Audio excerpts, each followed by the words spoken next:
There's some very important trends in AI that you need to be aware of, and I know that not everybody is thrilled about this phenomenon. The fact that AI is rising so quickly and that it's replacing so many human jobs. It has begun, it's accelerating. I don't know if you saw, but Goldman Sachs put out a new investigative report that talks about the fact that about a quarter of all white-collar jobs can be replaced by AI right now. And those are concentrated in areas like customer service or sales consultations, but also in areas like legal and journalism and engineering and architecture, etc. I mean, it's a shocking across the board analysis of how quickly AI is going to replace human jobs. And again, I know that not everybody's thrilled about this. I know that it's scary for many people because you might be thinking, well, is AI going to replace my job? Well, my job, and this is my job is to help you not be replaceable. My job is to help you understand what AI is doing so that you can upgrade your own skills or your own qualities that AI can't touch. I want you to be successful. I want you to continue to earn income or pursue your passion or whatever it is that you do. And it's critical to understand what's happening in the world of AI in order to be able to navigate all of this. And I also think, by the way, as a side note, it's critical to use AI to enhance what you do. We're at the point in the job market, and I've said this before, if I were hiring, although I'm not the HR manager of my own companies, but if I were, I would not hire anybody who wasn't using AI actively to do their job. If somebody comes in and says, "Oh, I'm the best middle manager. I know everything about this industry. I know how to do spreadsheets and inventory management, supply chain management, everything, but I don't use AI and I don't want to use AI. I will never use AI." I would say, well, then we can't hire you because there's no way that you're going to be able to keep up. It's impossible. You're going to have to learn AI to do your job competitively. Someone saying right now that, oh, I don't want to use AI. It would be like somebody in 1997 saying, well, I don't want to use the internet. The internet's a fad. It's not going to last. We don't need the internet. I just do everything on Microsoft Word or whatever, It's like, if you don't use the internet, you're not going to be relevant to the economy that is emerging. And the same thing is true with AI today. So what's the big trend that's happening that you need to be aware of? Well, there are a couple of them, but first let me start with the fact that the cost of tokens is plummeting. So what are tokens? Well, tokens are representations of either words or images. Tokens are the unit of communication and also of the internal thinking of reasoning models. So for the most part, we see language models producing words. Well, those words consist of tokens. And the tokens are what are represented in the large vector database, which is actually a massive multi-dimensional vector database that describes the relationships between words and tokens based on larger context of potentially thousands of words and tokens. And I can't go into all the details of transformers and how it all works, and I don't even know how all of it works. But all you need to know is that tokens are what the language models are generating. When they're outputting text or they're outputting images, they are essentially creating tokens, or you could sometimes say they're using tokens. All right, now, every graphics card can only produce so many tokens per second. And although this varies, a lot of language models today might produce 25 to 75 tokens a second, let's say.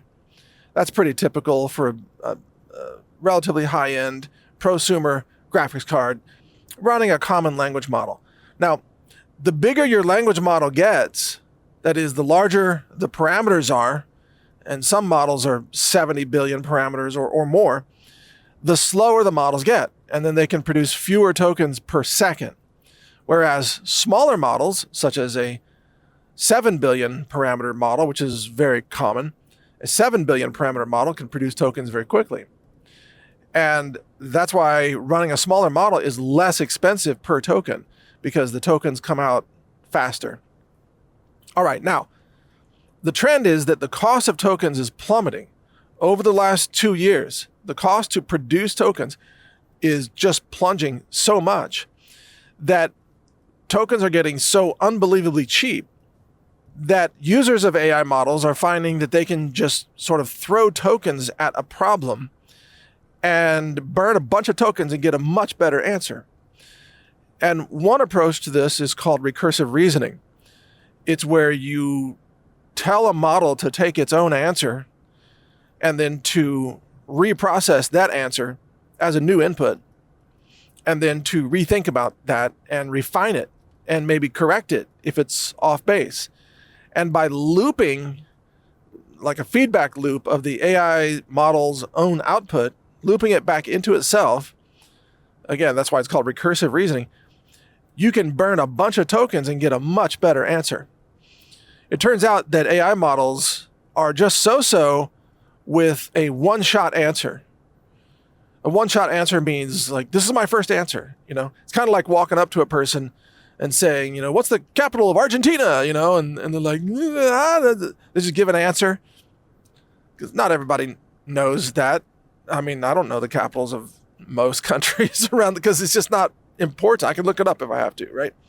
But if you give a one-shot answer, it's not as good as if you think about the answer. Like, wait a second, let me think about this. Or let me sort of research it, let me ponder it, and then you can get a better answer. That's true with humans, and it's true with AI models. And so more tokens means better thinking, better output. And the reason this is critical, as the cost of tokens is plunging, and as the number of tokens thrown at projects is rising, it allows AI models to more effectively replace the cognition of humans. That's why the human replacement curve is accelerating, because tokens are getting cheaper, but the cost of human cognition is not getting cheaper. So the cost of human cognition, if you were to think about a person's output in a work environment, think about what the person does. Oh, person's writing emails. The person is, I don't know, moving around documents and spreadsheets and entering numbers and reading this and trying to understand that and writing reports, whatever they do as a middle manager. If you think about that as using tokens, the human brain is a really amazing model of neural networking and intelligence, but the cost of the human tokens is not going down. It's still about the same. The human employee needs a salary, needs healthcare, needs time off. Actually, most of the 24 hours, that person is not working at the office, obviously. That person needs vacation days, sick days, etc.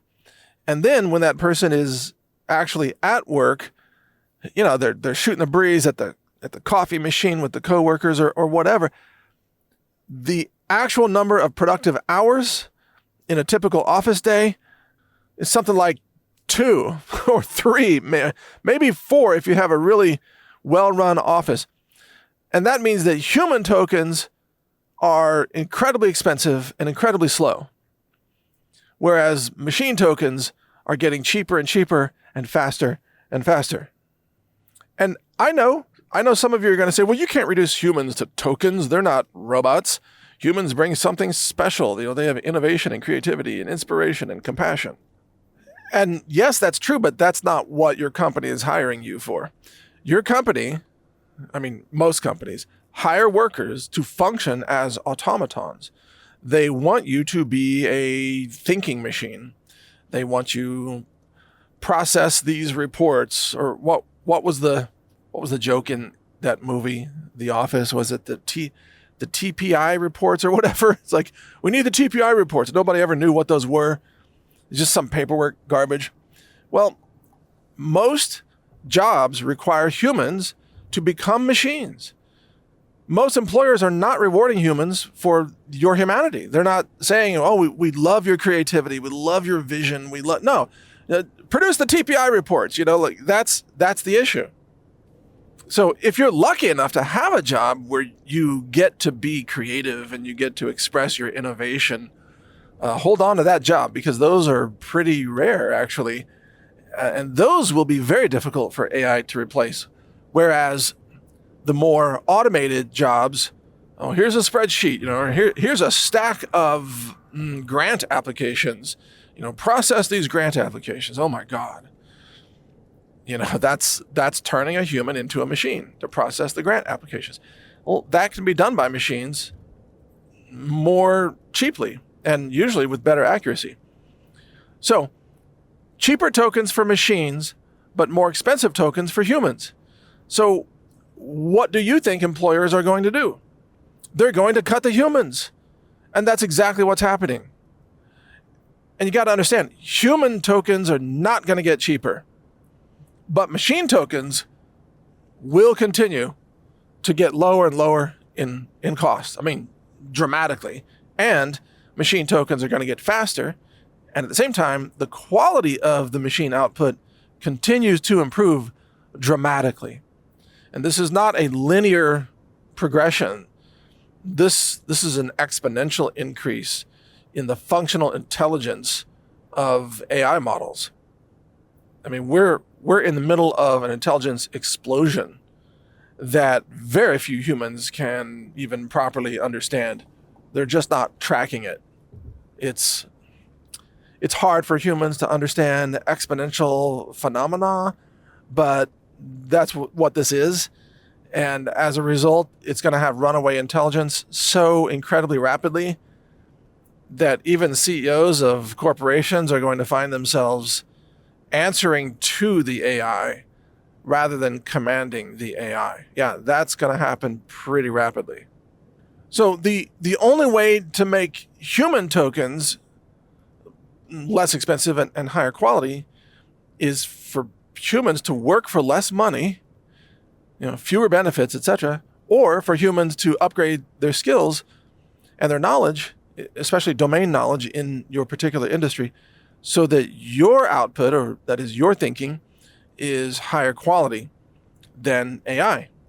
And for the moment, that's possible in many areas, but that's not going to continue to be possible very soon, because AI will have more domain knowledge in every domain. AI will be the smartest entity in the room by far. And compared to AI, every human will look like an idiot. And so in 2026, you're going to see a horrifying acceleration of layoffs of human workers. Now, it has already begun here in late 2025, but it will only accelerate, and it will absolutely surprise many people who have been in denial about this. And the thing that's different about being laid off or fired from your job today compared to any other time is that it's now extremely difficult to get another job. Extremely difficult. Whereas, previously, especially an engineer, let's say, who got laid off from Amazon or Google or whatever, they could go out and get a new job pretty easily because they've got a skill set. They learned how to code. They know a lot of things. They've got value to a lot of tech companies, etc. They would go out, look for a new job, land a new job in a matter of weeks. Today, the people that get fired, they are looking for jobs for months. And in some cases, people have been looking for jobs for over a year. And you're seeing a sense of desperation set in for a lot of people. For example, you're seeing people launching GoFundMe, fundraising donations. Online begging is really what that is, begging for money to be able to continue to live, to buy food, etc. You're seeing more and more of that. And in some cases, people who have very accomplished college degrees. And in this economy, by the way, it turns out that having a degree from a university is not necessarily any kind of a significant advantage.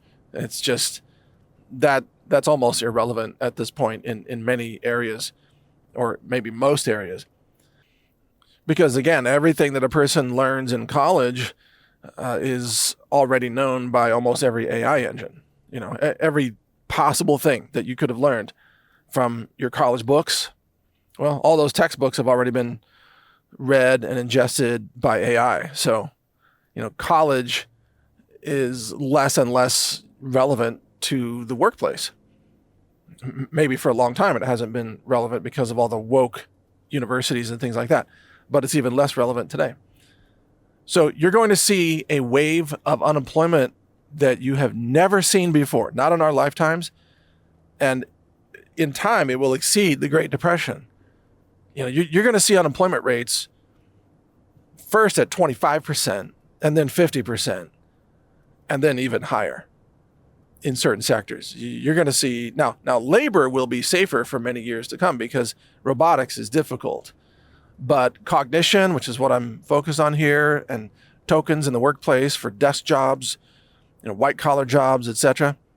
You're going to see unemployment rates in some areas like that of 70 or 80%. For example, customer service. You will see 80%, this is my estimate, 80% of current customer service jobs that are conducted by humans will be replaced by AI. And probably that number will be even higher, but I'm being conservative, just to say only 80%. So 4 out of 5 of those people are going to be looking for jobs. Where are they going to go?